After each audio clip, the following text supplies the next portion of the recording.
Only on NBC5. Last week, we told you about a 22-year-old cold case solved when a man walked into a Utah police station and confessed to murder. The victim's family joined together to show forgiveness and faith, asking for leniency for the killer. NBC5's Elizabeth Ruiz spoke with the police captain who worked on the investigation. He tells us what it was like to finally see it solved. Elizabeth? Eagle Point Police Chief Vern Thompson worked on the Boucher investigation for 10 years on and off. He was the commander of the Detective Division in Kelso, Washington when they picked up the case in 1994. He tells us his side of the story. Bob Boucher was brutally murdered 22 years ago when he was stabbed 53 times at his home in Kelso, Washington. After a thorough investigation and DNA profile, the suspect was still unknown.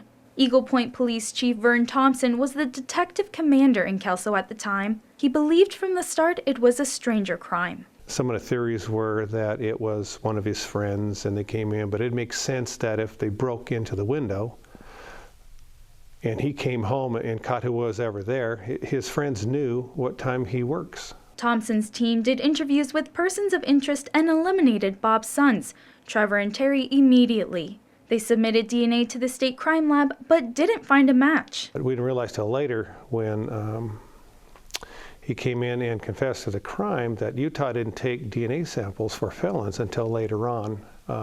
Back in '94 they did not, so that's why it didn't show up in CODIS.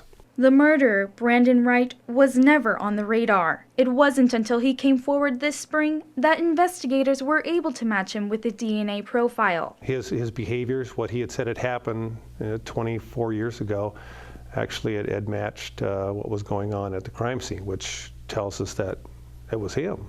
Homicide cases like this are always on Thompson's mind, so a conclusion to this murder mystery brought him satisfaction. And I said, tell me about it. Was I right? Was it a stranger crime? And he said, yeah, it was. And kind of like I said, I knew it, you know, and that felt good knowing that I was on the right track. We spoke exclusively with Trevor Boucher, who is a local realtor now. He met with Wright and has forgiven him. Wright was sentenced yesterday to 17 years in prison. In studio, Elizabeth Ruiz, NBC5 News.